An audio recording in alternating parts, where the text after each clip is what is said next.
ओम नमः शिवाय।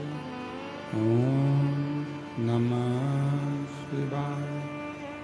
विश्वनाथ भगवान की जय। महान कालेश्वर भगवान की जय। ओमकारेश्वर भगवान की जय। दंतेश्वरी माता की जय। कुबेरेश्वर महादेव की जय। हर हर महादेव। हर हर महादेव। हर हर महादेव। हर काशी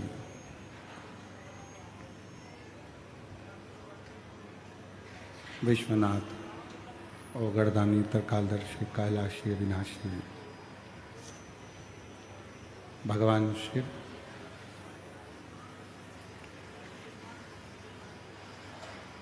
जिनकी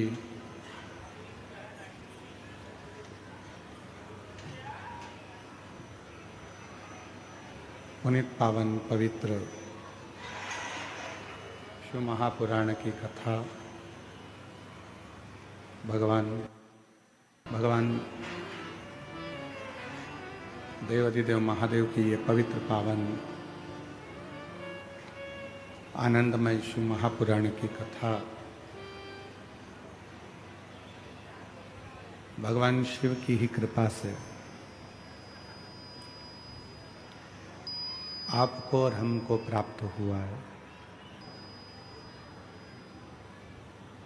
ये कोई शिव महापुराण की कथा कोई साधारण सी पुस्तक या साधारण सी कथा नहीं है जिसको आपने और हमने श्रवण कर लिया और अपना बस थोड़ा सा श्रवण करा, इस कान से सुना, इस कान से निकाल दिया, बचा कुचा था तो कपड़े में से झटकार कर कह दिया कि हम तो सुनकर आ गए। ये वो कथा नहीं, इसको वो कथा नहीं कह सकते। भगवान शंकर की ये वो पवित्र कथा, भगवान शिव की ये वो पवित्र शिव महापुराण की कथा है।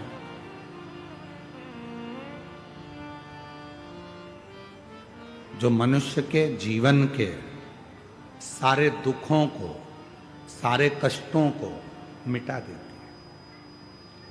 कथा पंडाल में अगर आप पहुंचे हो, कथा पंडाल में यदि कथा को श्रवण करने के लिए आप पहुंचे हो और कथा सुनने के लिए यदि आप पहुंचे हो, बैठे हो, तो याद रखना यहां से खाली नहीं जाओगे।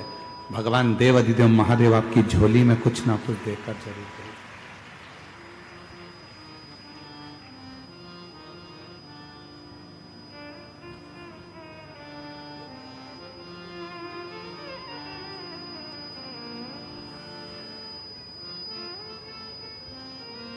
सात दिन की शिव महापुराण की कथा आज प्रारंभ हो रही है। साथों तब तक बैठना है। आरती जैसे ही पूर्ण हो, खड़े हो, फिर वापिस से एक बार झुककर उस भूमि को नमन करना, उस भूमि की रज को, मिट्टी को अपने हृदय से लगाना और प्रणाम कर कर कहना, बाबा मेरा ये दुख है, इसको काट देना है शिव शक्ति, हमारी तकलीफों को मिटा दे। उससे विनय कर जा। क्या देगा, कैसे देगा, कब देगा, क्या करुणा करेगा, ये उसके ऊपर निर्भर करता है। पर इतना विश्वास से जरूर कहते हैं कि 3 महीने के अंदर मेरा बाबा जो दिल से पंडाल के अंदर बैठकर कथा श्रवण कर लेता है, उसकी झोली भरता जरूर है, खाली नहीं है। ये निश्चय।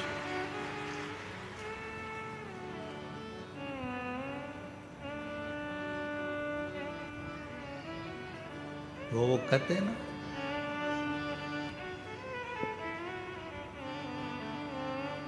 एक तू ही आधार सतगुरु, एक तू ही आधार,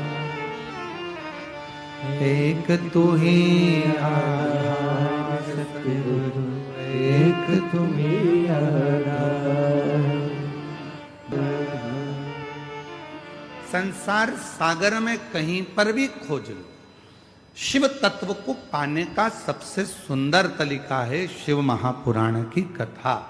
जब हम बैठते हैं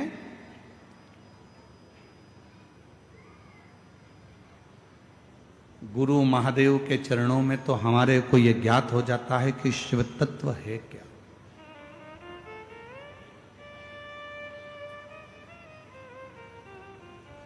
एक बहन जी ने या भाई जी ने एक पत्र लिखा, भी हमने उनका नाम नहीं पढ़ा है, ठीक है।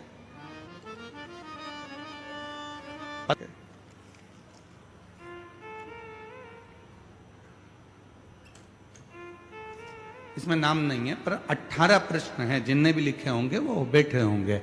मैं उनको नमन करना चाहता हूं, अगर कहीं बैठे हों तो उनको प्रणाम करता हूं। कहीं पर बैठे हों तो हाथ हिला सकते हैं। 18 प्रश्न, और सभी प्रश्न बहुत सुंदर है। उसमें वो संकोच ना करें कि हमने पत्र लिख दिया है और गुरुजी उस पत्र पर कुछ बोलेंगे। ना ना, आपको प्रणाम है, आपके प्रश्न बहुत अच्छा है। उसमें एक प्रश्न आपने लिखा है, जब आयु 100 वर्ष की है, पत्र एलईडी पर दिख रहा है क्या? अच्छा, आप लोग एलईडी पर पत्र का प्रश्न नंबर है 4। जब आयु 100 वर्ष की है तो मनुष्य 100 वर्ष तक जी क्यों नहीं पाता? मोबाइल में डाटा 5G का है।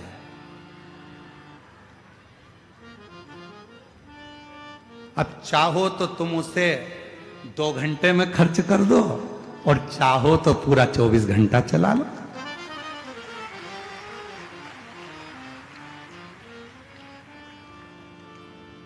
निर्भर आप पर करता है, दूसरे पर नहीं।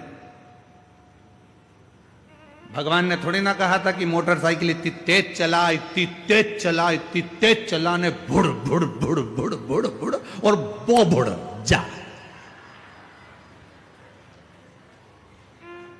भगवान ने तो पूरी दी है।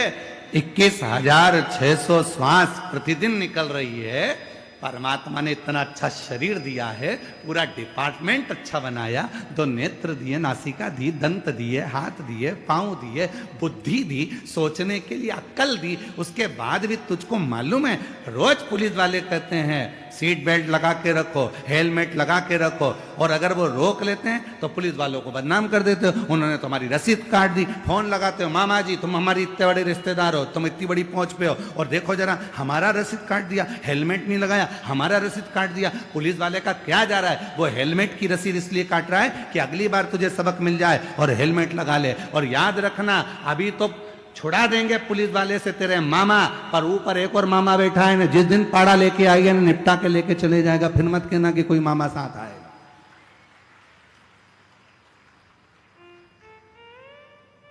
फिर मत कहना कि मामा साथ आया कि नहीं आया हो। शरीर उसने दिया है, उसने थोड़ी ना कहा कि तुम इतनी तेज भागो, कि गाड़ी चढ़ाओ, कि निपटी जाओ। उसने थोड़ी ना कहा कि तुम 4 व्हीलर गाड़ी को यूं घुमा, यूं घुमा, यूं घुमा, और रेस कर, न ट्रक के आगे जाना है, न पीछे जाना है, यहां जाना, वहां जाना, वो मालूम पड़े फिर एक दिन ऊपर जाना। ले, उसने थोड़ी ना।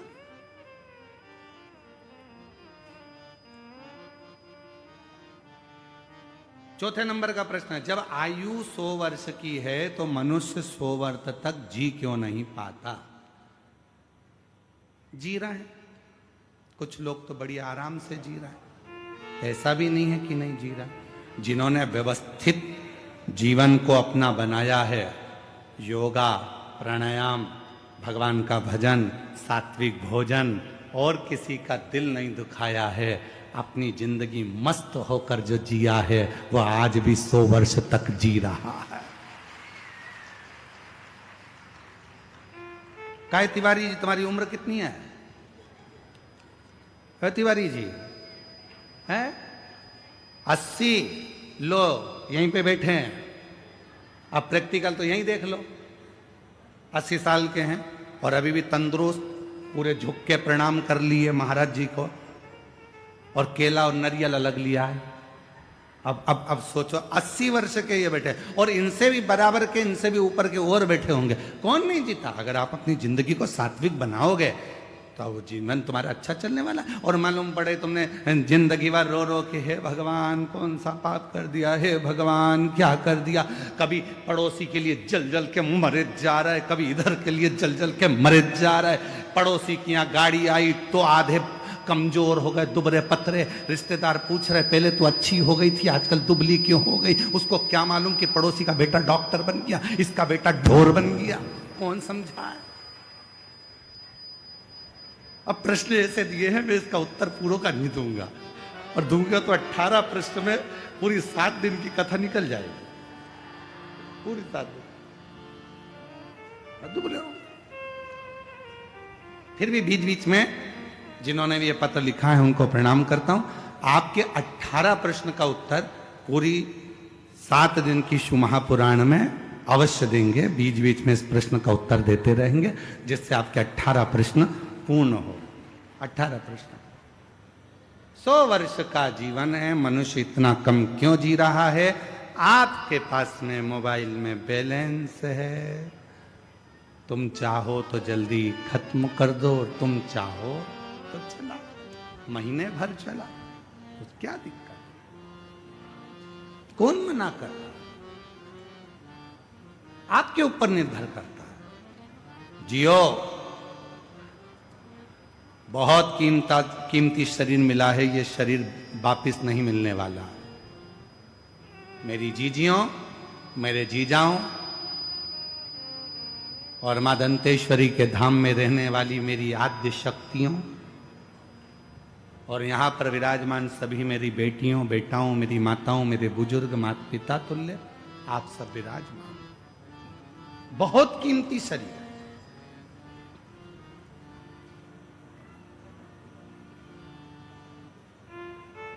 अब इस मन को आप चाहे भजन में लगा दो, चाहे आप भोजन में लगा दो। कितनी संपत्ति आपके पास में है वो मायने नहीं रखती है, वो जरूरी नहीं है।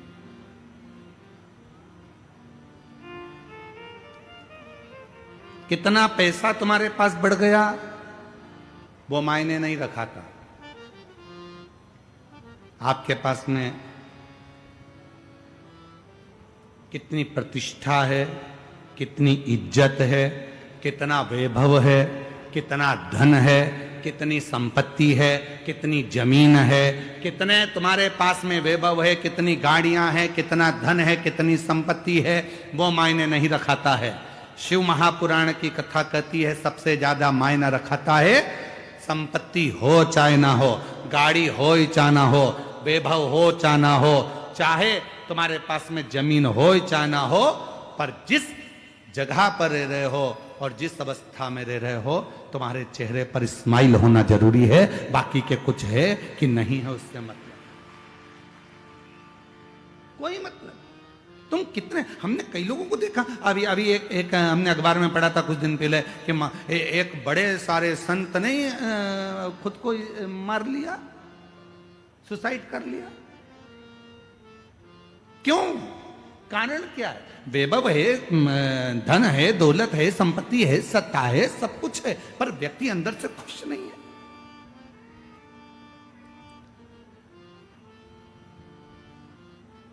अभी शादियों का सीजन चल रहा है, पूरे देश में शादियां हो रही हैं। हमें उम्मीद है कि तुम्हारे छत्तीसगढ़ में भी खूब शादियां हो रही होंगी, शादी के गार्डन फुल चल रहे होंगे। बोलो तो सही है कि गलत है? अरे जम के तो बोलो। खूब जोरदार माल निपटा रहे हो गए अभी तो तुम, गुलाब जामुन, गाजर का हलवा और खूब जोरदार ने अच्छे अच्छे आइटम, खूब जोरदार ठेहुआ, टीका, सब बढ़िया बढ़िया खा रहे होगे। पानी पतासा, छम्मक, लड्डू सब निपटा रहे होगे। शादियों का सीजन चल रहा है। लड़की को विदा करते हैं तो बेचारे दूल्हे से बार बार आकर कहते हैं हमारी बेटी को खुश रखना, हमारी बेटी को खुश रखना, हमारी बेटी को खुश रखना। फिर बच्चा भी हो जाए तो लोग कहने लगते हैं बेटी और बच्चे को खुश रखना, बेटी को खुश रखना।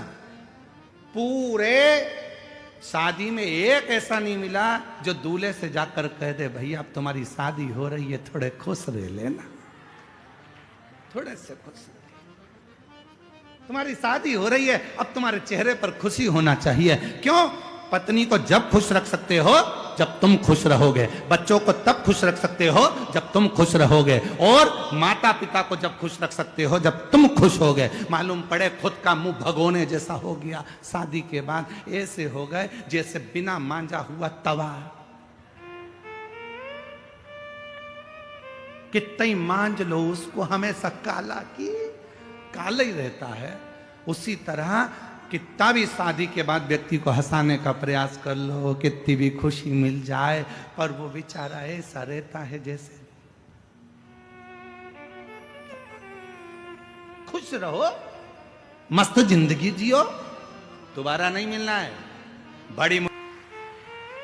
ये जीवन फिर नहीं मिलना है। मिल गया, बड़ी मुश्किल से प्राप्त हुआ है, इसको अच्छे से जियो, अच्छे से जियो।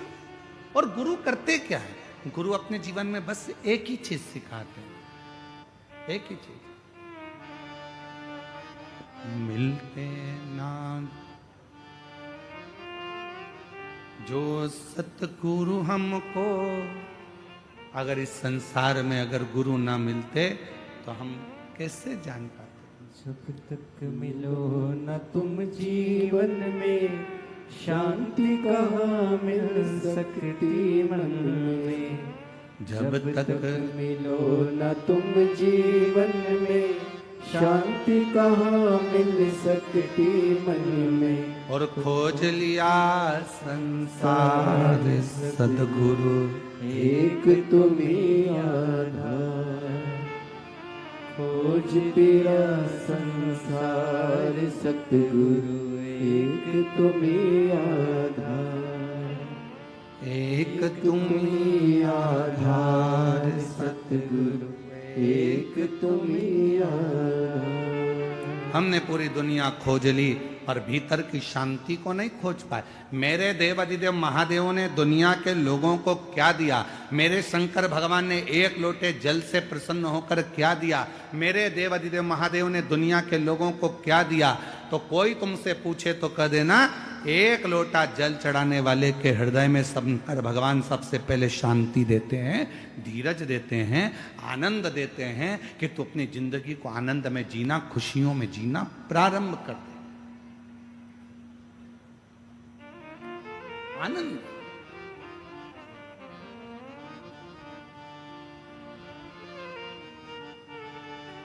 क्या मिला? अगर कोई आपसे पूछे कि शिव पुराण की कथा में गए थे, आज पहले दिन की कथा थी, तुम लोग गए थे कथा में, क्या मिला? खूब आनंद मिला जी, खूब आनंद। और हमने सुना है कि बाबा सुनता है। हाँ, हमने भी सुना है, सुनता है। पर 7 दिन की कथा में जब हम बैठेंगे, श्रवण करेंगे, झोली पसार कर जब बाबा से अपने दिल की बात कहेंगे, तो मैंने सुना है 3 महीने में पूर्ण कर देता है, वो झोली जरूर भर देता है। वो भरेगा जरूर, उसका इंतजार करेगा। जब आनंद की अनुभूति होगी, हमें भीतर से आनंद ही ना आवे तो हम काय की जिंदगी जी रहा।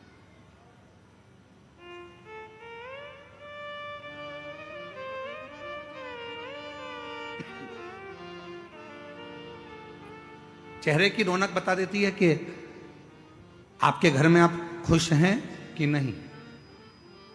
आपके घर का भोजन बता देता है कि आपके घर में प्रसन्नता कितनी है।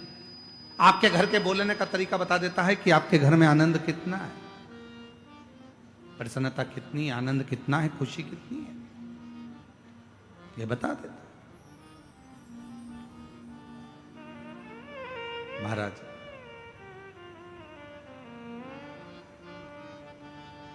मेरा निवेदन है मेरी जीजियों से, जितने आस्था चैनल पर कथा श्रवण कर रहे हैं, जितने फेसबुक यूट्यूब पर कथा श्रवण कर रहे हैं, और जितने इस पवित्र शिव महापुराण की कथा में बैठकर कथा को श्रवण कर रहे हैं, गीतम दंतेवाड़ा की इस पवित्र धरा से,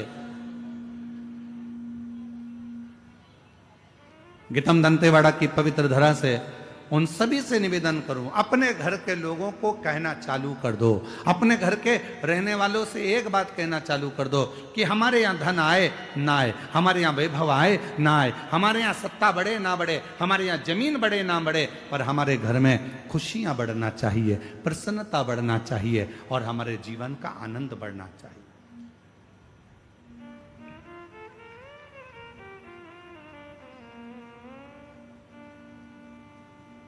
हमारे जीवन का एक आनंद बढ़े, और वो आनंद हमें परमात्मा के करीब में लेकर जाए।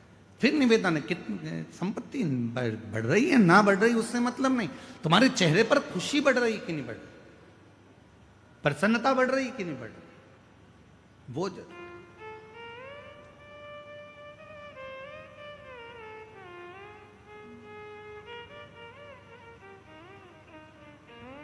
शिव कथा कह रही है, भगवान शंकर का पवित्र चरित्र कह रहा है, शिव महापुराण की कथा कह रही है, भगवान देवादिदेव महादेव का पवित्र चरित्र कह रहा है कि एक देवराज नाम का ब्राह्मण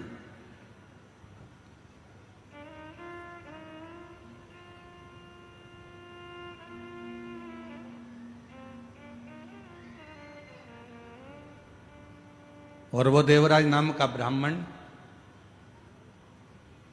जो ना कभी मंदिर गया, ना कभी देवालय गया, ना कभी शिवालय गया, ना कभी कोई सत्संग में, कभी कोई भजन में, कहीं नहीं, केवल उसकी माता जो थी वो शिव भक्त थी, वो भगवान शंकर को एक लोटा जल रोज चढ़ाती थी, वो शिव की आराधना में डूबी रहती थी, भगवान शंकर की भक्ति करती रहती।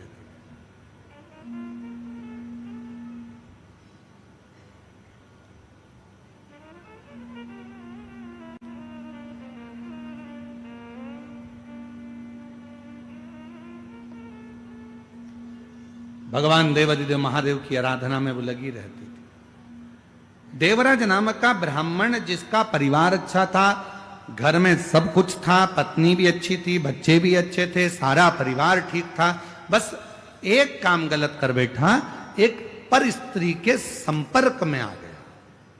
और हमने पहले भी कथा में काज फिर कहते हैं, पराई नारी और पराया धन जिंदगी को बर्बाद कर देता।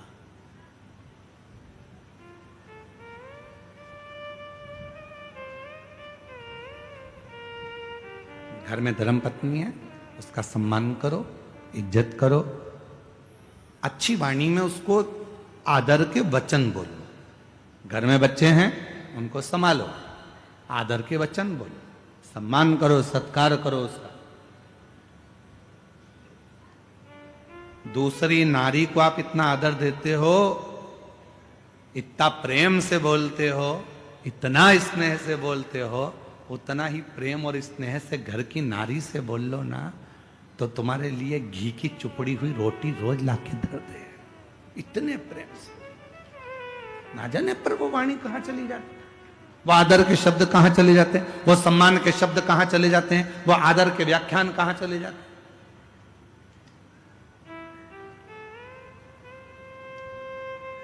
सीखो, मेरे देवादिदेव महादेव से सीखो, मेरे शंकर भगवान से सीखो।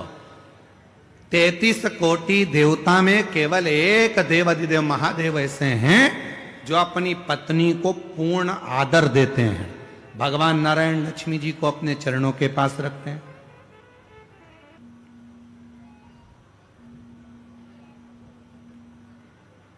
ब्रह्मदेव माता ब्रह्माणी को अपने करीब में रखते हैं, इंद्रदेव इंद्राणी को अपने करीब में रखते हैं, भगवान नारायण माता लक्ष्मी को अपने चरणों में रखते हैं। पर देवादिदेव महादेव भगवान शंकर, अगर जमीन पर भगवान शिव बैठे हैं, भगवान शंकर का शिवलिंग अगर भूमि पर है, तो मेरे देवादिदेव महादेव माता पार्वती को ऊंचे स्थान पर रखते हैं कि तू मुझसे ऊंची बैठना, मैं तो जहां हूं वो ठीक है। एक नारी का आदर क्या हो सकता है, एक नारी का सम्मान क्या हो सकता है, एक नारी का सत्कार कैसा होना चाहिए, एक नारी का आदर कैसा होना चाहिए, एक नारी का आदर सम्मान सत्कार कैसा होना चाहिए, ये देवादिदेव महादेव बताते हैं, ये भगवान शंकर बताते आदर कैसा। लोग कहते हैं कि सबसे ज्यादा प्रेम इन देवता ने करा, कोई कहता है कि भगवान ने इन देवता ने प्रेम करा, कोई कहते हैं उन देवता ने प्रेम करा। पर कभी कभी अंदाजा लगाकर बैठिएगा, शिव जैसा प्रेम कोई नहीं कर सकता, शंकर जी जैसा प्रेम कोई नहीं कर सकता, भगवान शंकर जैसा स्नेह नहीं कर सकता। कौन देवता होगा जिनकी धर्म पत्नी अपने प्राणों को त्याग दी और माता सती को कंधे पर रखकर, माता सती को कंधे पर धारण कर कर भगवान शंकर ने तांडव मचाना, भगवान शिव ने तांडव मचाना प्रारंभ करा। कौन देव हो? जो सब है सती, शव को कंधे पर लेकर भगवान देवाधिदेव महादेव ने तांडव रच दिया। इतना प्रेम, इतना प्रेम। ब्रह्मा जी ने कह दिया है भगवान देवाधिदेव महादेव से, सुनो भोलेनाथ, तुम्हारी धर्म पत्नी सती के शरीर के टुकड़े हो गए हैं और ये 52 शक्तिपीठों का निर्माण हो गया है।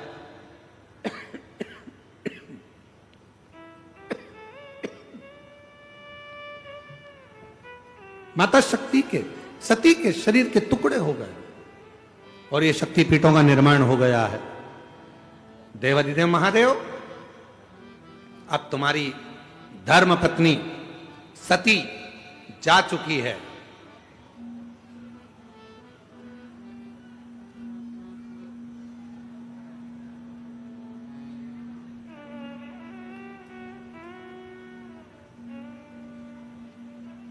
अब माता सती जा चुकी है।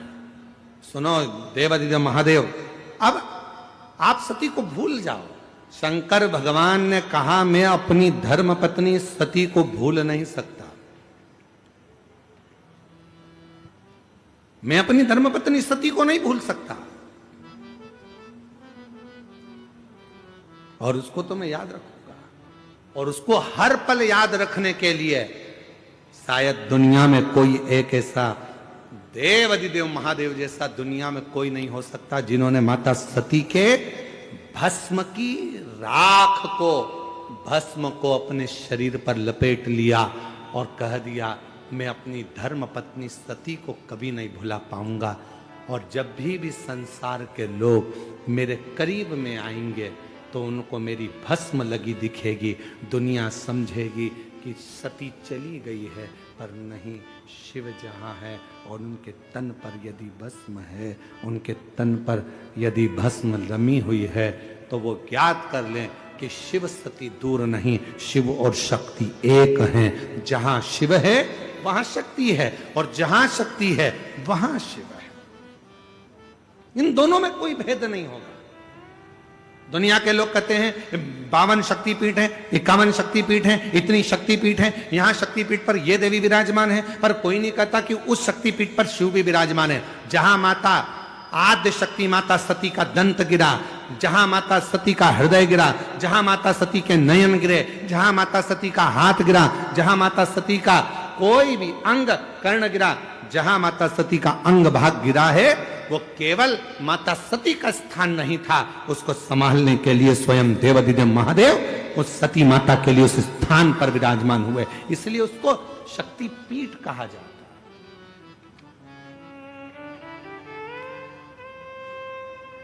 शक्ति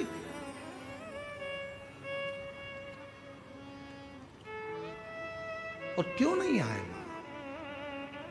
जब आप हृदय से पुकारते हो मां आद्य शक्ति, मां भवानी, मां दुर्गा, केवल अकेली नहीं आती। लोग कहते हैं नवरात्रि में 9 दिन तक माता की ज्योत लगाओ, देवी जी की ज्योत जल रही है। लोग कहते हैं कि नवरात्रि में माता जी की ज्योत लगाओ, केवल ज्योति जल रही है। ना ना, हम माता के मंदिर में, हम अपने घर के अंदर देवी की ज्योत क्यों जलाते हैं? उसका कारण एक होता है कि माता तो मूर्ति के रूप में विराजमान है, माता तो जवारे के रूप में विराजमान है, माता तो स्वरूप के रूप में विराजमान है, माता तो फोटो के रूप में विराजमान है। पर ज्योत जगाने का मतलब यह होता है कि जो ज्योति है वो शंकर का प्रतिबिंब स्वरूप है और मां के सामने जब ज्योत जलाई जाती है तो शिव और शक्ति उसी स्थान पर आकर विराजमान हो जाते हैं, जिसको ज्योतिर्लिंग का प्रतिबिंब स्वरूप भी कहा जाता है। शिव और शक्ति दोनों विराजमान, दोनों।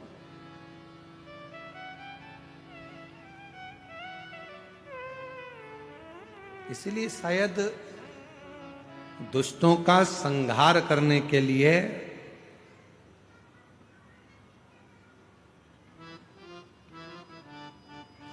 मां प्रकट जरूर है। लोग कहते हैं कि अकेली है, नहीं, अकेली नहीं। एक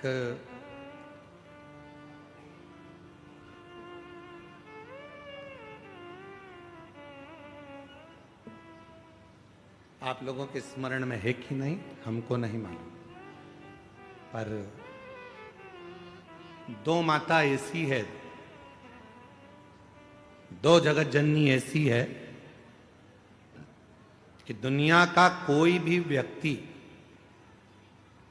कितना भी टोना कर दे, चाहे दुनिया का कोई भी व्यक्ति कितनी भी विद्या कर दे, चाहे दुनिया का कोई भी तांत्रिक कोई विद्या करने वाला तुम्हारे ऊपर कितनी भी विद्या कर दे, दो देवी ऐसी है जो उस टोना को, उस विद्या को पलट देती है। और यह हम नहीं कर रहे हैं, देवी भागवत कह रही है। देवी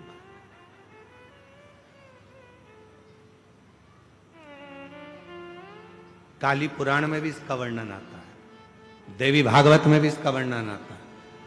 दो देवी ऐसी हैं जो कोई अपने ऊपर अगर विद्या कर रहा है और वो दो देवी का स्मरण कर लिया जाए, उन दो देवी का नाम लेकर मात्र शंकर के शिवलिंग के सामने जो अशोक सुंदरी वाली जगह होती है, वहां पर अगर इन दो देवियों का नाम लेकर अगर जल चढ़ा दिया जाए तो किसी ने अगर विद्या करी भी होती है तो पलट जाती है। कोई कितना भी बड़ा तुम्हारे लिए तंत्र मंत्र कर रहा हो, वो तुरंत पलट जाता है, एक क्षण नहीं लगता और उनका नाम लेने से ही पलट जाता है। दो देवी, एक प्रत्यगिरा माता, एक है प्रत्यगिरी माता और दूसरी है दंतेश्वरी माता, जिसका काली पुराण में विशेष वर्णन लिखा हुआ।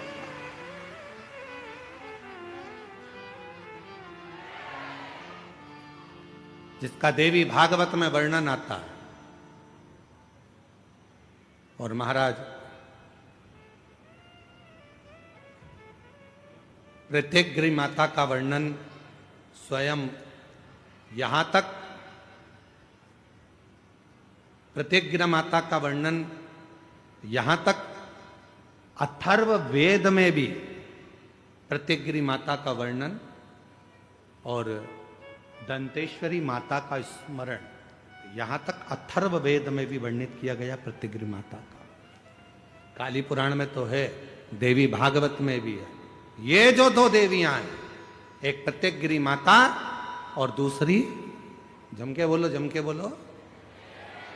दंतेश्वरी माता। ये दो माता ऐसी हैं, अगर भगवान शंकर का ये शिवलिंग है, ये जलाधारी है, माता पार्वती जी का हस्तकमल, और यहां सामने एक मोटी सी लाइन होती है अशोक सुंदरी का स्थान, इधर गणेश जी, इधर कार्तिकेय जी। जब हम दक्षिण में खड़े होकर, उत्तर में मुख कर कर, यहां खड़े होकर जब हम शिवलिंग पर जल चढ़ाते हैं और अपने जल के पात्र को थोड़ा सा आगे बढ़ाकर हम इस स्थान पर, अशोक सुंदरी के स्थान पर, इस यहां खड़े होकर जल चढ़ाते समय इस स्थान पर अपने पानी के लोटे को आगे बढ़ाते हैं और जल को यहां गिराते हैं। प्रत्यगिरी माता का नाम लेकर या मां दंतेश्वरी का नाम लेकर जब हम चढ़ाते हैं, आज दिन भर में अगर कोई ने भी हमारे ऊपर विद्या करी होती है, वो 2 मिनट के अंदर वो कटकर गिर जाती है और कोई असर नहीं हो पाता। दो मां, एक मां दंतेश्वरी, एक प्रत्यगिरी। कौन है ये प्रत्यगिरी माता? तो शिव महापुराण में बड़ा सुंदर वर्णन आया कि जब हिरण्यकशिपु ने बहुत तप करा, बहुत तप,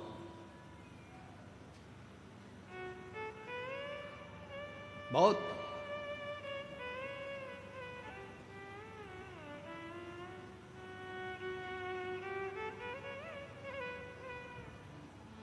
मेरा निवेदन है आस्था चैनल वालों से, कथा लाइव चल रही है, उनसे हम निवेदन करेंगे कि आपके पास में दंतेश्वरी माता का फोटो हो तो आस्था चैनल वाले अवश्य दिखाते रहें बीच बीच में जहां कथा चल रही है। और प्रत्यगिरी माता का अगर फोटो हो तो सिंह का मुंह होगा माँ का, स्त्री का शरीर होगा माँ का, और बड़े बड़े दंत होंगे उनके, प्रत्यगिरी माता के। अगर वो भी चित्र हो तो अवश्य जहां कथा चल रही है तो लोगों को मालूम पड़े कि प्रतिगिरी माता कौन सी है, दंतेश्वरी माता कौन सी है, उनका स्वरूप का दर्शन अवश्य करा।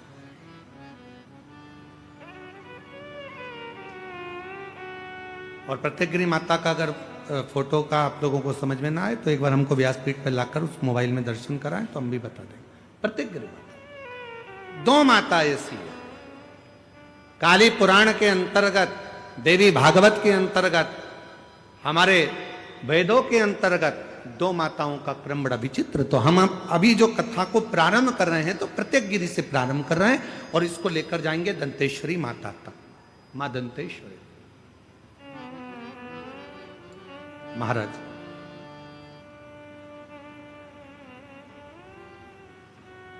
हिरण्यकशिपु ने तप किया, वर मांगा भगवान से, वर प्राप्त किया। ना नीचे मरूं, ना ऊपर मरूं, ना अंदर मरूं, ना बाहर मरूं, ना अस्त्र से मरूं, ना शस्त्र से मरूं। एक प्रतिगिरी माता का मोबाइल पर निकालो।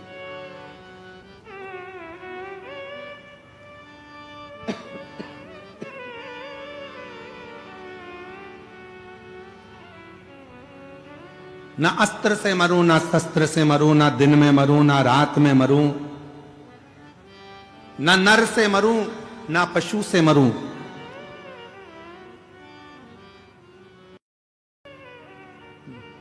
ना ही 12 महीने में मरूं। ये हिरण्यकशिपु ने वर मांगा, वर दिया तथास्तु, ठीक है। और वो वर मिल गया।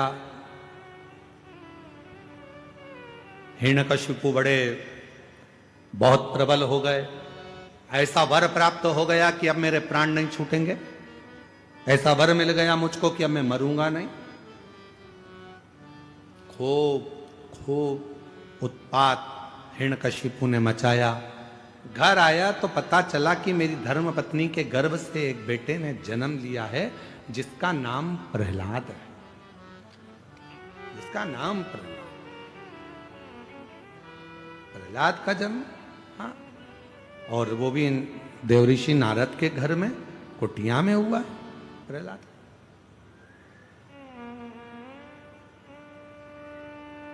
हिरण्यकशिपु प्रहलाद की भक्ति को देखते रहे, क्योंकि प्रहलाद देवऋषि नारद के घर में रहे तो उन्होंने भगवान का भजन सुना, भगवान का स्मरण सुना। और हिरण्यकशिपु की धर्मपत्नी गर्भस्थ थी, जिसको मारने के लिए स्वयं इंद्र लेकर जा रहे थे कि गर्भ में जो बच्चा होगा वो मारना जरूरी है, नहीं तो हिरण्यकशिपु जैसा क्रोधी होगा, वह भी विवाद करने वाला होगा, असुर होगा। तो नारद जी ने उसको छुड़ा लिया था और नारद जी ने उसको इतना ज्ञान दिया था, इतना ज्ञान दिया कि गर्भस्थ बालक भगवान की अविरल भक्ति में डूबने वाला उत्पन्न हुआ। इसलिए हमारे पुराने समय की माताएं कहती हैं कि गर्भ में जब बच्चा रहे उस समय पर रामायण गीता का स्मरण करना चाहिए, गर्भवती नारी को भगवान का भजन करना चाहिए, गर्भवती नारी को भगवत स्मरण करना चाहिए, गर्भवती नारी को भगवान को जल चढ़ाना चाहिए, गर्भवती नारी को अच्छे अच्छे पुराण वेद और शास्त्र श्रवण भी करे और पढ़े भी। पर आज के जमाने में जैसे गर्भ ठेरता है डॉक्टर कह देते हैं बेड रेस्ट, पलंग पर पड़ी रहो दिन भर।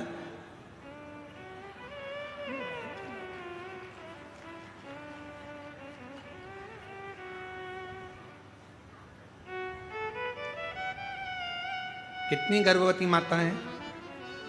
ईमानदारी से बोलना, तुम्हारे मोहल्ले में भी कई गर्भवती माताएं होंगी। कितनी हैं जो रामायण पढ़ती हैं, कितनी हैं जो गीता पढ़ती हैं, कितनी हैं जो शिव पुराण पढ़ती हैं, कितनी हैं जो भागवत पढ़ती हैं? बहुत ना के बराबर कोई माताएं होंगी जो गर्भ अवस्था में भगवान का भजन करती होंगी, गीता रामायण पढ़ती होंगी। बेड रेस्ट का बोल दिया जाए तो माताएं अपना मोबाइल लेकर दिन भर, मम्मी उठ नहीं सकती क्योंकि डॉक्टर ने बेड रेस्ट बोला है, तो मम्मी भी बेचारी क्या बोले, सास तो हमेशा बुरी होती है बेचारी, बोल के भी बुरी होना। तो इससे अच्छा है बेटा जैसा डॉक्टर ने बोला वैसा कर ले। पर हमारे डॉक्टर तो पूर्व समय में कहते थे बेटा खूब काम करो। जैसे एक विदेश में एक संत घूमने गए तो वहां उन्होंने देखा 2 तरह का हॉस्पिटल था। इधर लिखा था कि ऑपरेशन से बच्चे होते हैं और इधर लिखा था नॉर्मल डिलीवरी होती है। अब डॉक्टर को, संत को लगा बताओ गजब का हॉस्पिटल है, एक ही हॉस्पिटल में 2 जगह लिखा है, इधर ऑपरेशन से होते हैं, इधर लिखा है कि नॉर्मल डिलीवरी होती है। तो संत ने पूछा क्यों भैया, ये ऑपरेशन से बच्चा होता है, इसका कितना पैसा लगता है? तो उन्होंने कहा इसके लगभग 5 लाख रुपए लगते हैं। अच्छा, और जो ये नॉर्मल डिलीवरी होती है इसका, तो कहा इसके लगभग 20 लाख रुपए लगते हैं। नॉर्मल डिलीवरी के 20, ऑपरेशन से 5, ऐसा क्या है? तो कहे चलो अंदर चलकर दिखाते हैं। तो ऑपरेशन वाले का उन्होंने थिएटर दिखाया, जो भी ऑपरेशन रूम था, इसमें बच्चे को माता के ऑपरेशन कर देते हैं और बच्चे को बाहर निकाल देते हैं। और इसमें एक छोटा सा खेत जमीन दी है, अपनी सब्जी बनाओ, अपनी सब्जी बो, गेहूं है, खूब चक्की चलाओ और चक्की चलाकर बढ़िया आटा बनाओ, अपनी रोटी खुद बनाओ, अच्छे से झाड़ू लगाओ, पोछा लगाओ, अपने घर को साफ रखो और अपने आप तुम्हारा बच्चा हो जाएगा। हमको 20 लाख रुपए दो और अपने घर जाओ। ये 20 लाख। और यही बात जो विदेश में हॉस्पिटल बना है जिसमें 20 लाख रुपए लग रहे हैं और नॉर्मल डिलीवरी हो रही है, तो वही बात हमारे घर की बुजुर्ग माताएं कहती हैं, बेटा थोड़ा काम कर ले, जाता हो जाएगा, अच्छे से बच्चा हो जाएगा, थोड़ी मेहनत कर, थोड़ा परिश्रम कर। अरे mummy bed rest,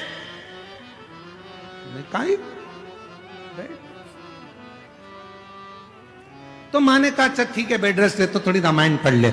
mummy Gita पढ़ ले, नहीं। और मालूम पड़ा वो केवल सीरियल देखती रही। ऐसा कोई सीरियल नहीं बना जिस सीरियल में कहीं का रोता नहीं मिला। तुम पूरे एक एक नाटक निकाल के देख लो, कहीं की ना कहीं की 24 घंटे रोती मिले। पूरे नाटक कहीं की ना कहीं की रोती मिलेगी। कहीं सास रोएगी, कहीं बहू रोएगी, कहीं ये रोएगा, कहीं वो रोएगा।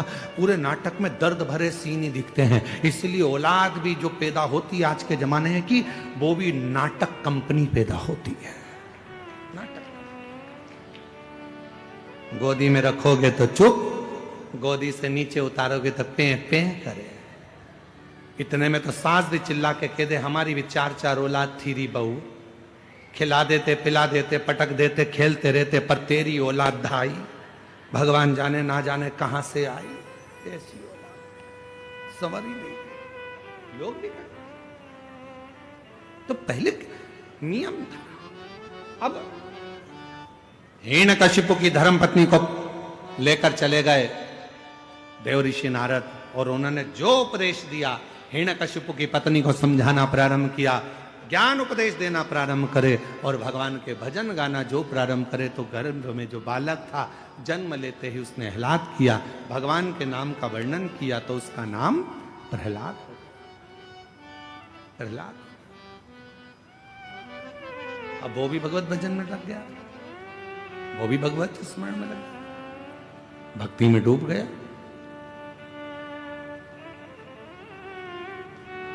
पर इतना जरूर है, जो जिनके यहाँ पर 14-14, 15-15, 20-20 साल तक औलाद नहीं होती है, वो शंकर भगवान की जब कथा सुनते हैं और उनका गर्भ ठहरता है, तो उनके गर्भ में जो बच्चा आता है, तो हमारा विश्वास कहता है कि वो शिव की कथा सुनकर पैदा हुआ है, शिव की कृपा का पात्र है। शिव कृपा। एक पत्र है, अच्छा है।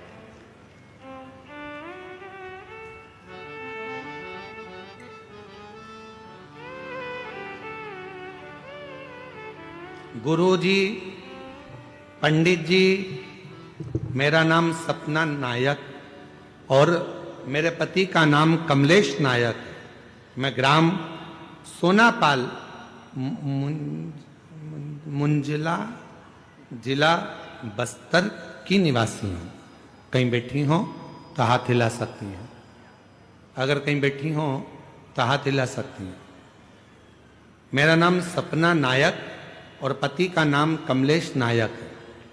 कहीं बैठी हो तो हाथ हिला सकती हैं, और अगर बच्चा आया हो साथ में तो लेकर व्यासपीठ पर आ सकती हैं। बच्चे को साथ लाई हैं तो ला सकती हैं। मैं ग्राम सोनपाल मुंजला जिला बस्तर की निवासी हूं गुरुदेव। एक लोटे जल का, आप लोग एलईडी पर पत्र पढ़ सकते हैं, पत्र चल रहा है एलईडी। एक लोटे जल की क्या बखान करूं, मेरे जीवन में एक नई रोशनी भर दिया। गुरुदेव, मेरी शादी को 14 वर्ष हो चुके थे, पर मुझे संतान सुख की प्राप्ति नहीं हुई। 14 वर्ष हो चुके थे, पर मुझे संतान सुख की प्राप्ति नहीं हुई। साल बीते और मैं मां बनने में असमर्थ थी, पर वर्ष 2022 में पड़ोस वाली दीदी ने बताया आपकी कथा महाशिव पुराण के बारे में। तब टीवी के में आपके कथा का महाशिव पुराण देखना प्रारंभ किया और मैंने देखा आपने कहा सफेद आंकड़े के जड़ को बांधो और भगवान का पशुपतिनाथ का व्रत करो, और मैंने ऐसे ही किया। सफेद आंकड़े की जड़ को बांधा और पशुपतिनाथ का व्रत प्रारंभ किया। उसके बाद में रायपुर गुड़ियारी पहुंच गई। सुना था पंडाल में बैठकर कथा श्रवण करने पर जो मांगते हैं वो मिलता है। रायपुर के गुड़ियारी में कथा सुनने गई, वहां की मिट्टी को अपने पेट पर लगा लेती। बाबा से कहती 14 साल हो गए, इलाज कराते कराते औलाद नहीं है।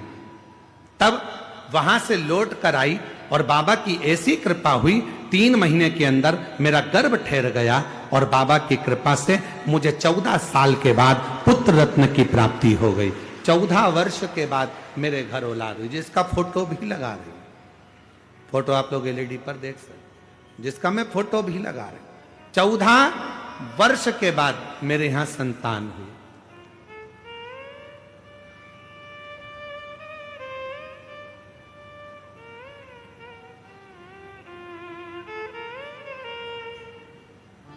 हमने उसका नाम भोला रखा है।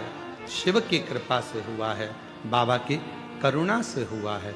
और तेरी कृपा का क्या है भरोसा, कब किस पर हो जाए, जरा सी हम पर कर दो, जरा सी हम पर कर दो। आप भी बोलो साथ में, जिस पर भी हो गई तेरी कृपा करुणा वो भव पार हुआ, बोलो बोलो बोलो, भव पार हुआ।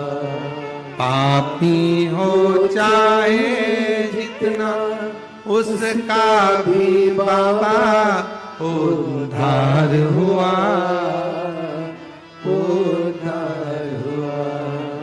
गिद्ध अजामिल गणिका जैसे तेरे मन को भाई, जरा सी हम पर कर दो, जरा सी हम पर कर दो।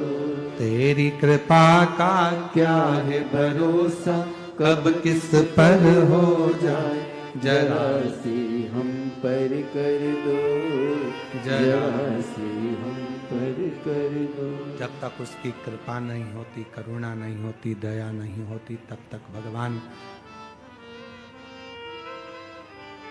केवल आपके विश्वास पर, आपके भरोसे पर शिव है। भरोसा है शंकर जी, भरोसा नहीं है शिव नहीं। विश्वास है तो परमात्मा है, और विश्वास नहीं है तो परमात्मा भी नहीं। विश्वास है तो परमात्मा।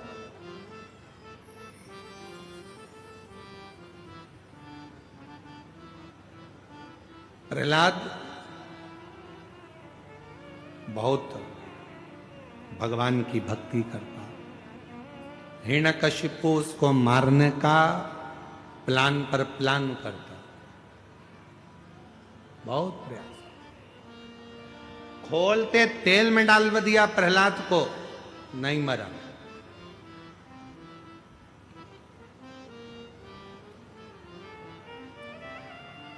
पहाड़ से नीचे पटकवा दिया, नहीं मरा। प्राण नहीं छूटा। अपनी बहन से कह दिया,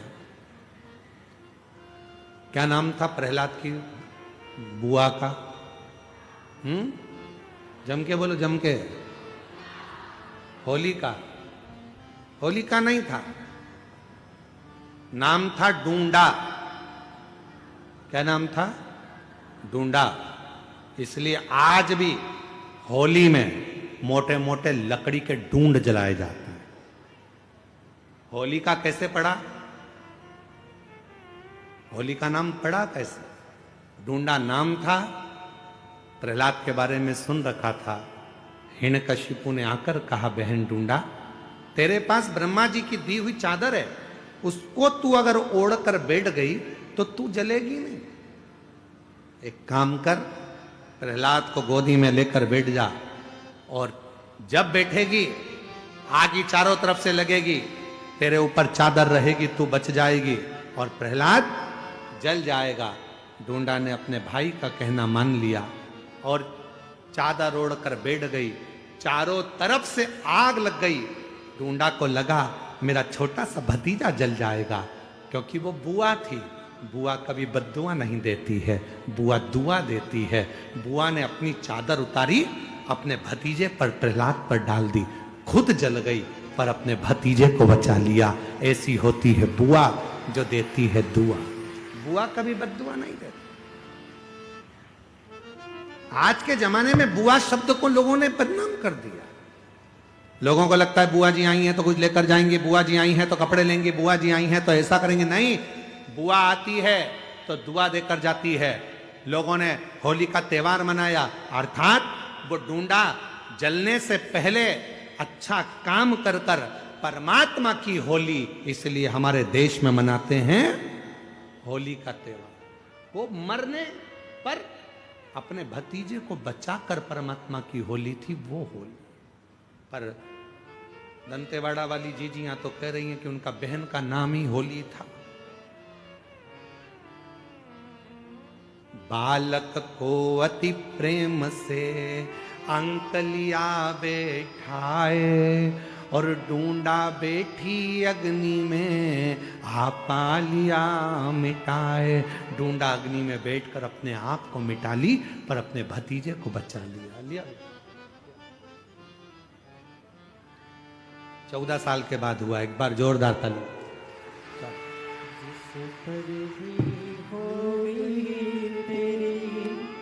कृपा करुणा भव पार हुआ, भव पार हुआ। हर हर पापी हो चाहे जितना, उसका भी बाबा उद्धार हुआ, उद्धार हुआ। विद्या जान गणिका जैसे तेरे मन को जोरदार ताली बजाइए। 14 वर्ष के बाद बाबा ने हम पर कर दो जरा हम पर कर दो। तेरी को विनय कर। शिव कथा कर रही महाराज, अगर विश्वास है, जैसे उस बहन ने कहा हमारा भरोसा था, हम गए गुड़ियाली में कथा सुनने रायपुर में, वहां की मिट्टी को अपने गर्भ पर लगा लिए। 14 साल तक औलाद नहीं हुई। बाबा स्वीकार करना, आपसे भी निवेदन है। शिव महापुराण की कथा अगर दंतेवाड़ा में आई है, शिव महापुराण की कथा मां दंतेश्वरी की कृपा से हो रही है, शिव महापुराण की कथा गीतम की इस पवित्र भूमि पर यदि हो रही है, दिल से आकर बैठकर बाबा को अपने मन की भाव कहना, मेरा बाबा 3 महीने के अंदर मुराद पूर्ण जरूर करता है। स्वीकार जरूर कर, उससे कहो दिल से कि महादेव नमन चरणों में स्वीकार कीजिए, सबका किया है, मेरा भी उद्धार कीजिए। उद्धार कीजिए। आप भी बोलो, बस उसको विनय करो, निवेदन करो। प्रहलाद अग्नि से भी जला नहीं, हाथी के पांव के नीचे मरा नहीं। तब हिरण्यकशिपु को क्रोध आया और हिरण्यकशिपु ने एक धधकता हुआ खंबा सामने खड़ा कर दिया। अग्नि में तप रहा था वो खंबा कई समय से। हिरण्यकशिपु से पूछा हिरण्यकशिपु ने प्रहलाद से, क्या इसमें तेरा भगवान है? हाँ, इसमें मेरा भगवान।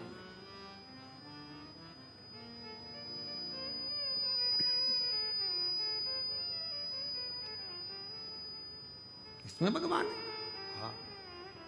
इस खंबे में तेरा भगवान है? हाँ। अगर खंबे में भगवान है, लग जा गले। प्रहलाद ने देखा कि बहुत अग्नि का खंबा है, तो भी भगवान का नाम लेकर प्रहलाद खंबे से गले लग गया। हिरण्यकशिपु को क्रोध आया तो गदा का प्रहार खंबे पर करने लगा, और उसी में से नरसिंह भगवान प्रकट हो गए। नरसिंह भगवान, ये कथा तो आप लोग सुने। क्रोध आया नरसिंह भगवान को, हिरण्यकशिपु के उदर को फाड़ दिया, हाथों को निकाल लिया, गले में धारण कर लिया। क्रोध, इतना क्रोध था नरसिंह भगवान का,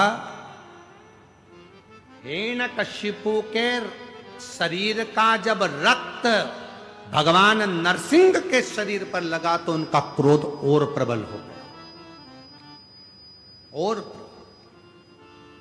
रक्त मतलब जो भाग उसने ग्रहण करा था, जो भोजन उसने ग्रहण करा था, उसका जो एक बूंद अंश बनता है, वो रक्त उसके शरीर पर लगते से क्रोध आ गया। क्रोध। शिव पुराण कहती है महाराज,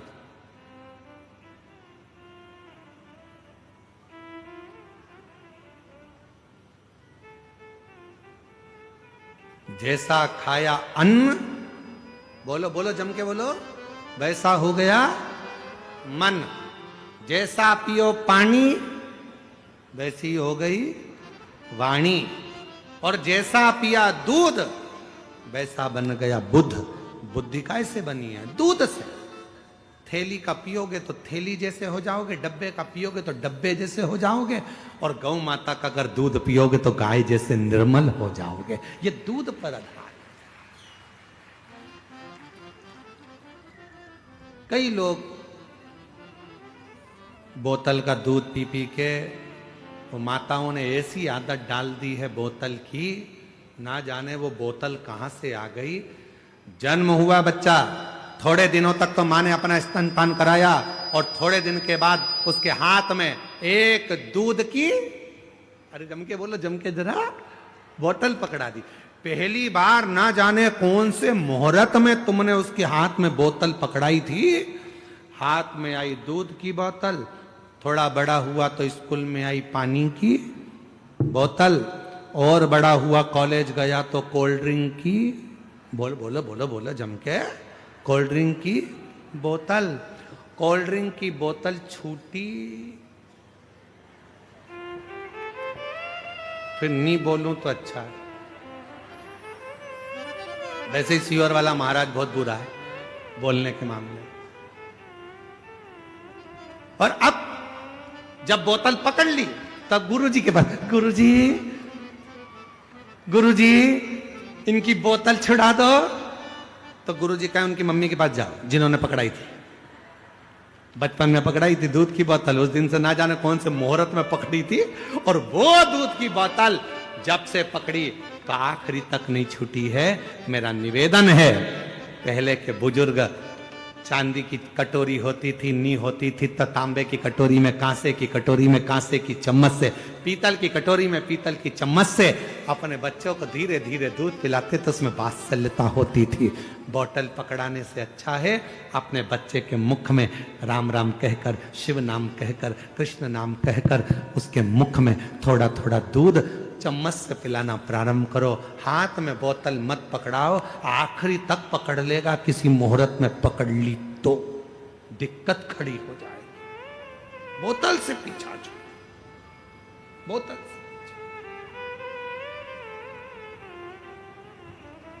एक नशा जो कई लोग करते हैं, मदिरा का नशा, दारू का नशा, शराब का नशा, एक नशा। लोग कहते हैं कि नशा करने वाला बर्बाद हो जाता है।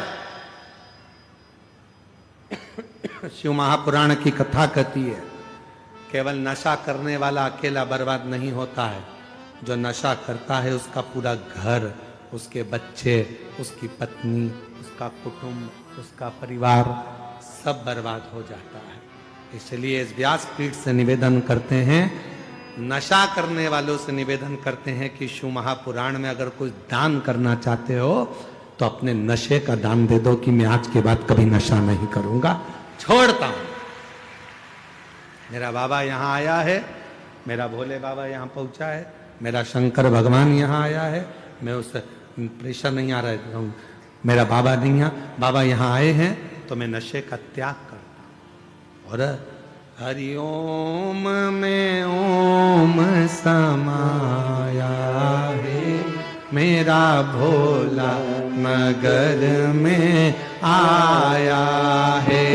हरिओम में ओम में ओम समाया है, मेरा भोला नगर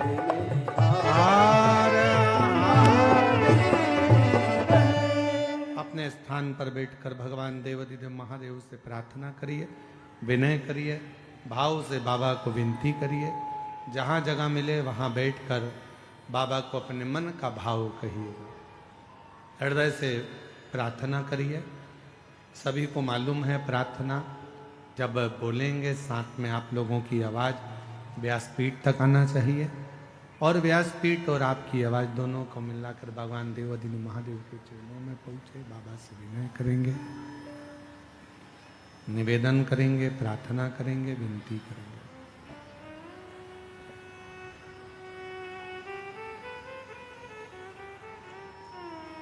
दिल से बाबा को प्रार्थना करिएगा।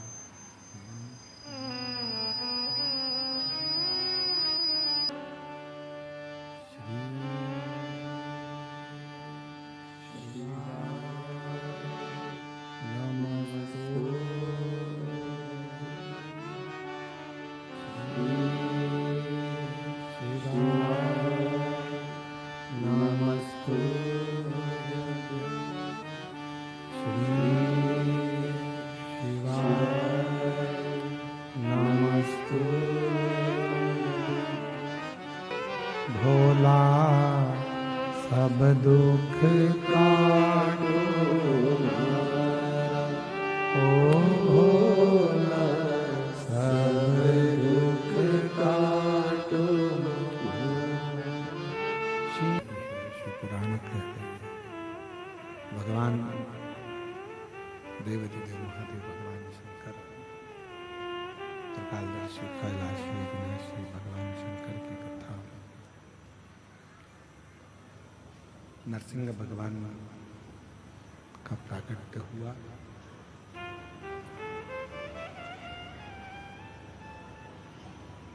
जैसा खाया अन्न वैसा हो गया मन, जैसा पिया पानी वैसी हो गई वाणी।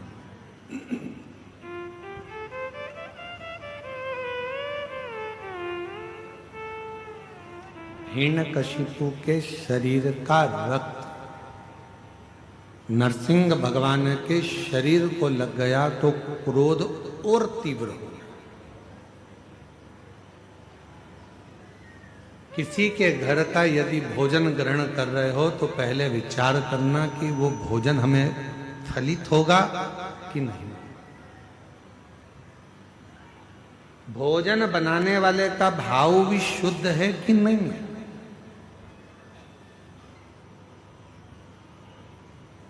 एक कितना सुंदर प्रसंग आता है कि एक राजा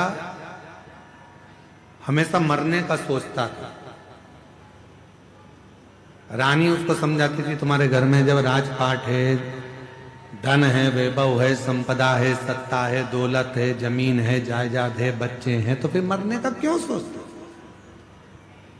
राजा को समझ में नहीं आता था कि मैं मरने का क्यों सोचता हूं, मेरे में ये बुद्धि आती कहां से। राजा एक दिन अपने गुरुजी के पास गया, गुरुदेव से जाकर कहा गुरुजी एक बात समझ में नहीं आती, मेरे मन में ये भाव नहीं समझ में आ रहा कि आखिर सब कुछ अच्छा है तो फिर मरने का मेरे मन में ये बार बार प्लान क्यों आ रहा है, मेरे मन में बार बार ऐसा भाव क्यों आ रहा है। गुरुजी ने कहा कि तुम्हारे घर में भोजन कौन बनाता है, रानी बनाती है कि नहीं बनाती, नहीं बनाती। कौन बनाता है? तो कि एक सेविका आती है, एक दासी आती है, वो भोजन बनाने वाली दासी सेविका भोजन बनाती है। अच्छा, पता करो उस सेविका को कोई तकलीफ तो नहीं है। मालूम करा तो वो सेविका सबसे एक ही बात कहती थी, मैं तो इतनी दुखी रहती हूं, मैं तो मर जाऊं तो अच्छा। सेविका हमेशा एक ही बात सोचती थी कि मैं तो इतनी तकलीफ में हूं, इतनी दुखी हूं कि मर जाऊं तो अच्छा। भोजन बनाती रहती, आंख से आंसू बहाती रहती और मन में मरने का विचार करती। भोजन कौन करता? राजा। बुद्धि किसकी बिगड़ी? राजा की। मरने का प्लान कौन कर रहा? राजा। राजा सेविका को बुलाकर पूछे कि तुम भोजन बनाती हो और तुम्हारे मन में ये अलग अलग भाव आते रहते हैं मरने के, क्यों? कहा मैं दुखी हूं, तकलीफ में, कष्ट में, इसलिए मैं मरने का विचार करती रहती हूं महाराज। राजा ने उस सेविका को निकाल दिया, भोजन रानी बनाने लगी। राजा की उम्र के लिए सोचती थी मेरा पति खूब जिए, खूब आनंद में रहे, स्वस्थ रहे, खुश रहे। पति स्वस्थ रहने लगा, खुश रहने लगा, आनंद में रहने लगा। मेरी जीजियों, मेरे जीजाओं, मेरी बेटियों, बेटाओं, मेरी माताओं, एक निवेदन आपसे करें, भोजन बनाओ, मना नहीं है। भोजन बनाने वाले तुम्हारे घर में आए, मना नहीं है, पर भोजन बनाने वालों से एक बात जरूर करा करो कि जब तुम भोजन बनाओ तो भगवान का भजन गाते हुए बनाओ, जिससे हमारे घर में भी भगवत कीर्तन स्मरण होता है, भगवत नाम चलता है।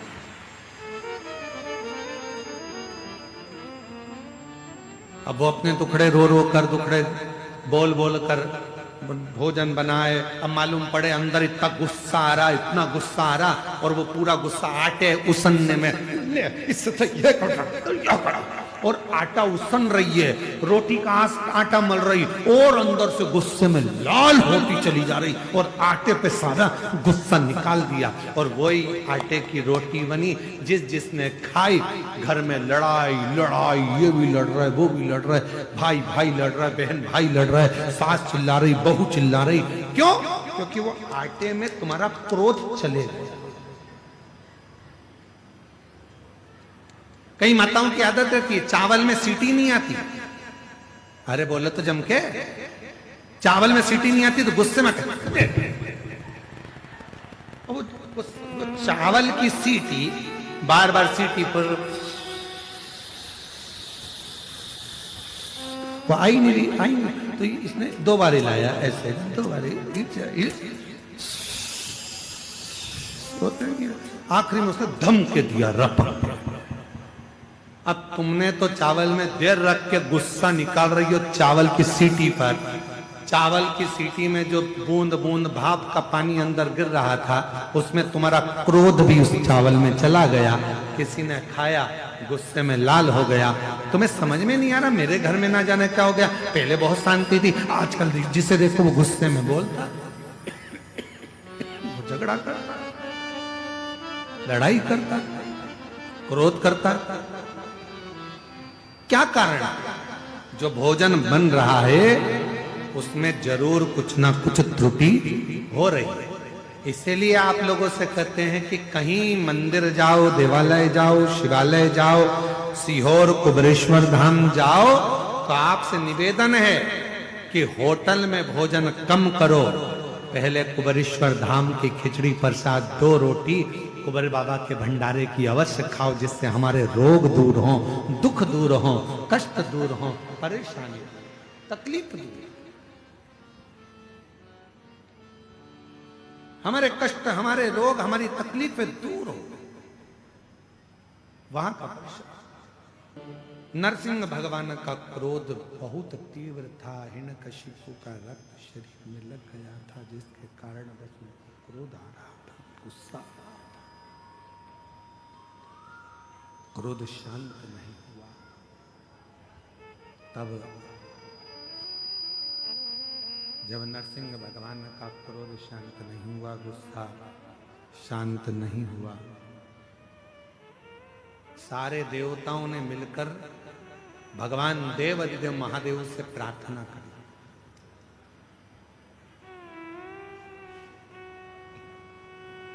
ये कथा है प्रत्यग्र माता की।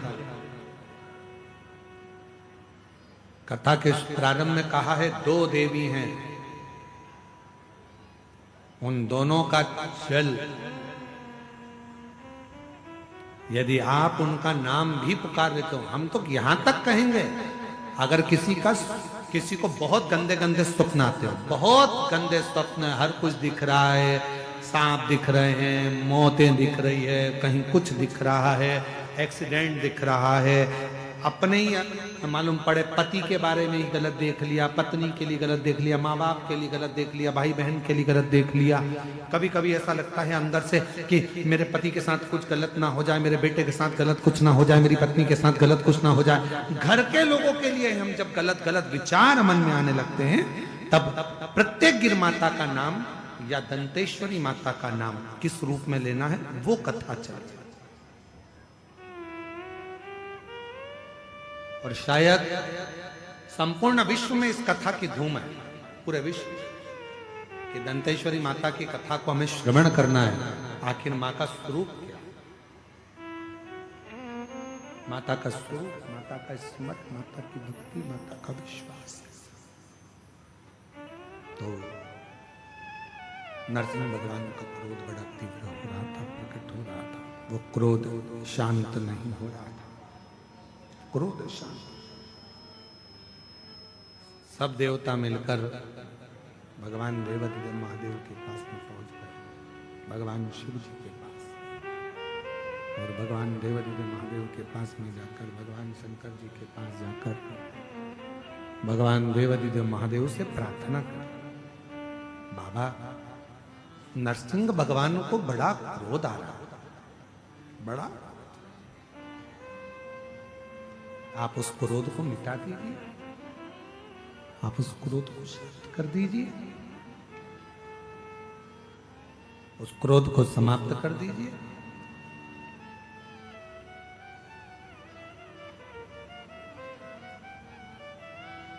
शंकर भगवान बोले, नरसिंह भगवान ने जो रूप रखा है, सारे देवताओं को शामिल कर कर नरसिंह भगवान इस पवित्र रूप को धारण करें। उनके क्रोध को शांत करने के लिए 33 कोटि देवता सब मुझ में समाये। 33 कोटि देवता सब मुझ में समाये। मैं एक पक्षी का रूप रखता हूं और नरसिंह भगवान को पक्षी का रूप रखकर अपने पंजे में उठाकर अलकनंदा नदी में ले जाकर डाल देता हूं। पक्षी सारे देवता राजी हो गए।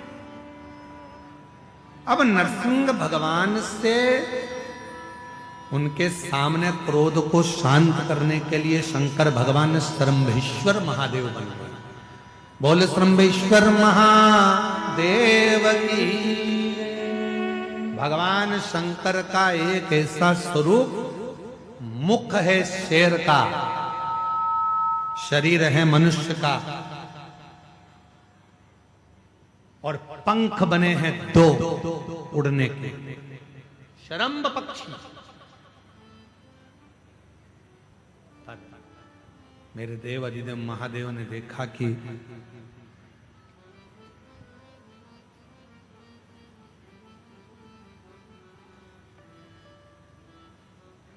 मेरे भोलेनाथ जी ने देखा कि ये मैंने सिंह का रूप तो ले लिया है, मनुष्य का शरीर भी हो गया, पर पंख किसको बनाया जाए। तब मेरे भोलेनाथ ने त्रिदेवियों का आवाहन किया, हे लक्ष्मी, हे पार्वती, हे सरस्वती, आओ और तुम मेरे पंख बन जाओ।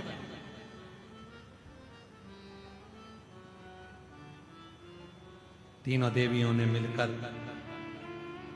शालिनी और प्रत्यंगिरा माता उनके पंख बनकर उड़ने लगे। शंकर भगवान शरम पक्षी का रूप धरकर जो उड़े और सामने पहुंचे नरसिंह भगवान के बिल्कुल ठीक सामने। नरसिंह भगवान ने देखा कि ये तो शंकर भगवान सारे देवताओं को लेकर आ गए, और अब तो नरसिंह भगवान का और तीव्र क्रोध आ गया, और तीव्र और क्रोध बढ़ गया,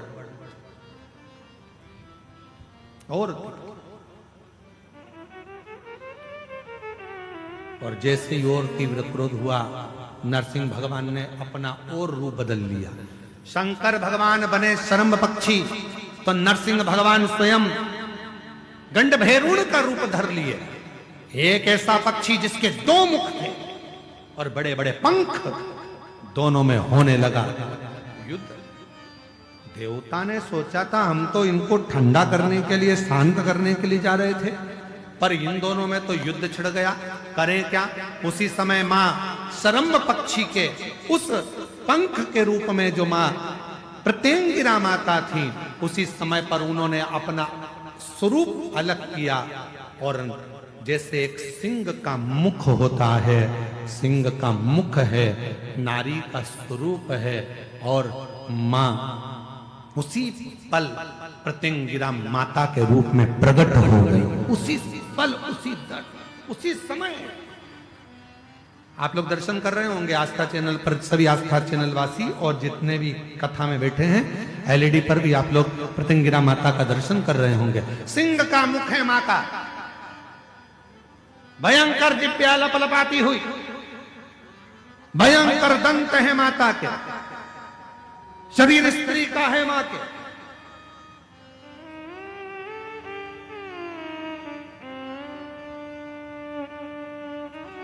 जो देखा,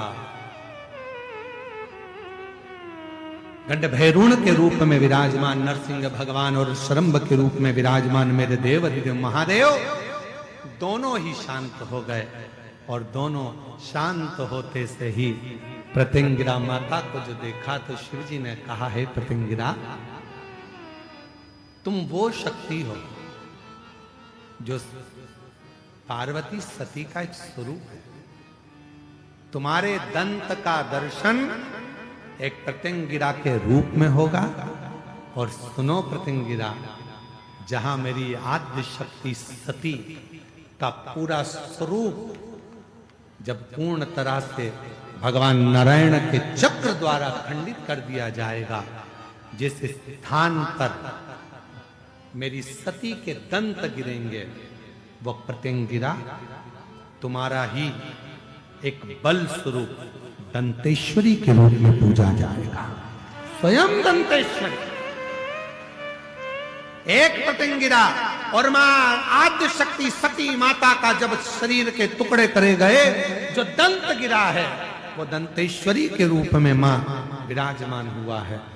आज संपूर्ण जगत जाने ना जाने पर काली पुराण वर्णन करती है, देवी भागवत वर्णन करती है, अथर्व वेद वर्णन करता है कि एक प्रत्यंगिरा माता और एक मां दंतेश्वरी, ये 2 देवियां ऐसी हैं, अगर कोई कितनी भी काली विद्या कर दे, कोई कहीं की भी विद्या कर दे, इन देवी का नाम लेकर केवल दक्षिण में खड़े हो और शिवलिंग पर जल चढ़ाते समय उत्तर की ओर मुख कर कर, जहां अशोक सुंदरी का स्थान होता है, यहां से जल चढ़ाते चढ़ाते धार को जो पानी की आगे ले जाता है, प्रत्यंगिरा माता या दंतेश्वरी माता का स्मरण कर कर फिर जल शिव पर चढ़ाता है, फिर प्रत्यंगिरी का नाम लेकर, दंतेश्वरी का नाम लेकर फिर जल चढ़ाता है। उसकी जिंदगी में अगर कोई कितनी भी तंत्र मंत्र विद्या कर दे, उसके ऊपर असर हो ही नहीं पाता, उसी समय पर कट जाता है। ये वो प्रत्यंगिरी। यहां तक वर्णन आता है महाराज, जिस नारी के, जिस स्त्री के रजो धर्म में, रजो धर्म के समय पर कोई नारी कहती है पेट दर्द होता है, कोई कहती है रजो धर्म नहीं आता, कोई कहती है रजो धर्म रुक जाता, वो नारियां जो बहुत उदर से जुड़ी हुई कहीं ना कहीं तकलीफों में होती हैं, अगर मां प्रत्यंगिरा का स्मरण कर कर एक चावल का दाना, भगवान देव अधिदेव महादेव जिस जलाधारी पर, वो जो गोल जलाधारी है, जिस जलाधारी पर शंकर का शिवलिंग रखा हुआ है, उस जलाधारी पर कहीं पर भी एक चावल का दाना या तो मां दंतेश्वरी का नाम लेकर या पतेंगिरा माता का नाम लेकर अगर चढ़ा देती है तो उस नारी के रजो धर्म से जुड़ी जितनी प्रॉब्लम है वो सब समाप्त हो जाती है। यहां तक पतेंगिरा माता का वर्णन।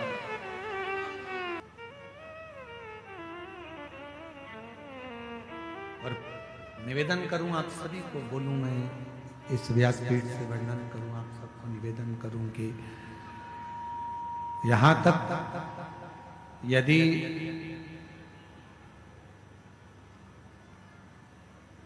यहां तक वर्णन आता है, अगर किसी व्यक्ति का एक्सीडेंट हो गया है और बिल्कुल डॉक्टर ने कह दिया कि इसका बचना मुश्किल है, आप डॉक्टर साहब से कहो कि डॉक्टर साहब आप इलाज करिए, क्योंकि डॉक्टर शिव का एक रूप होता है।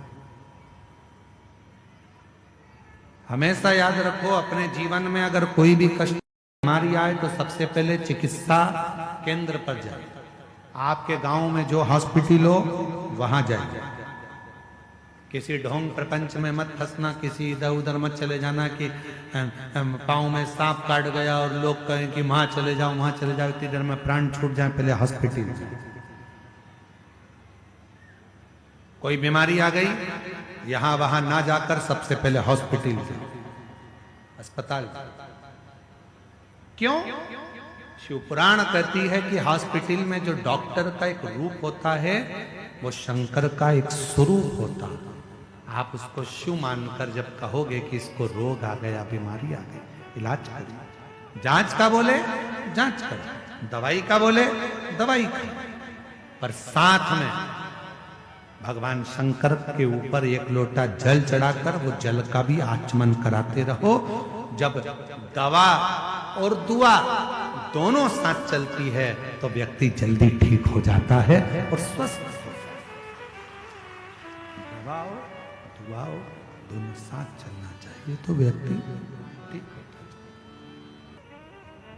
शंकर की उपासना मूल है।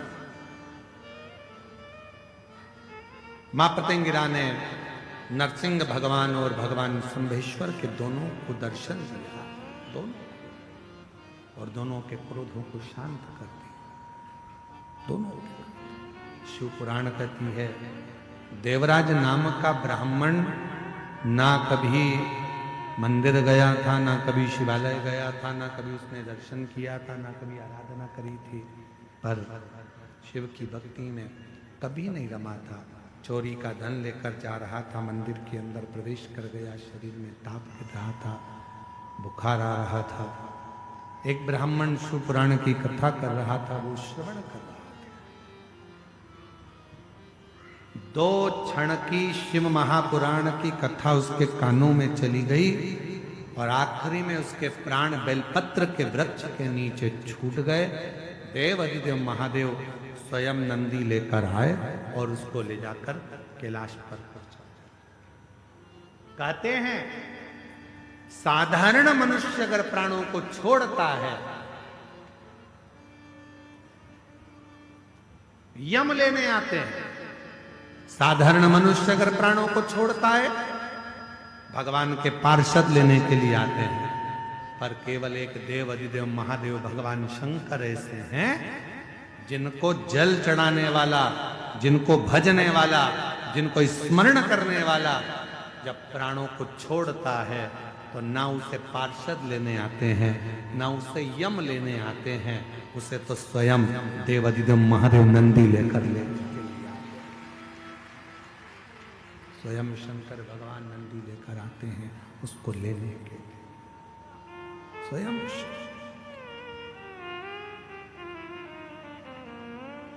और जिस पर भी हो गई तेरी कृपा करुणा वो भव पार हुआ, भव पार हुआ। पापी हो चाहे जितना उसका भी बाबा उद्धार हुआ, उद्धार हुआ। का जैसे तेरे मन को भाई, जरा सी हम पर कर दो जरासी हम पर कर दो। वर्णन आया एक बिंदुक नाम का ब्राह्मण था, उसकी धर्मपत्नी का नाम चंचूला देवी था। बिंदुक वो भी प्रेत योनि में पड़ गया था। चंचूला देवी ने भगवान देवादिदेव महादेव से प्रार्थना करी, विनय करा, निवेदन करा। तुमरुका जी के मुख से कथा श्रवण आई। मेरी जीजियों, तुमरुका कोई साधारण नहीं है। भगवान शंकर के ऐसे भक्त, भगवान शिव के ऐसे उपासक तुमरुका जी हैं जो भगवान शंकर की अविरल भक्ति में 24 घंटे हर पल, हर घड़ी, हर क्षण, हर श्वास में डूबे रहते हैं। हर क्षण डूबे, हर पल डूबे। कहते हैं कि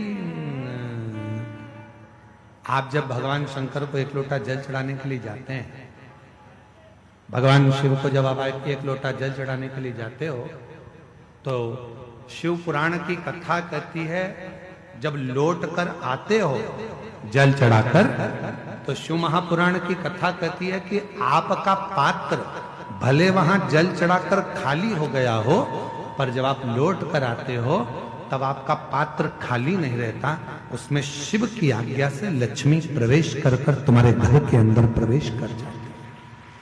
लक्ष्मी प्रवेश कर,